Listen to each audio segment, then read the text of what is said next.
আমরা আজকে ব্যাংককে আইকনসিয়াম নামে একটি শপিং মলে বেড়াতে এসেছি। বেড়াতে বেড়াতে দেখছি এখানে একটি সোনার দোকান। সোনার দোকান দেখে আমরা সবাই খুব কিউরিয়াস যে এখানে কীরকম ডিজাইন পাওয়া যায়, কীরকম দাম, দেখে ঢুকেই পড়লাম।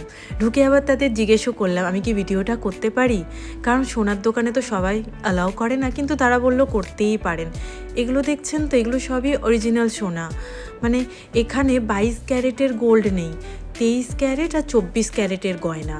এই যে গলার হারগুলো দেখতে পাচ্ছেন, এগুলো হচ্ছে 24 ক্যারেটের। আর চেন, আংটি, ব্যাঙ্গলস এগুলো 23 ক্যারেটের। 22 ক্যারেটের কোনো গহনা এখানে পাওয়া যায় না। এই ডিজাইনগুলো আমাদের থেকে একটু অন্যরকম, কিন্তু এদের এখানে ট্র্যাডিশনাল গয়না। 23 ক্যারেট গোল্ডের 1 গ্রামের দাম পড়ছে 3600 থাই বাট, প্রায় 9100 টাকা মতো। আবার 24 ক্যারেটের গয়নাগুলো 4700 থাই বাট মতো, ওই 12000 মতো।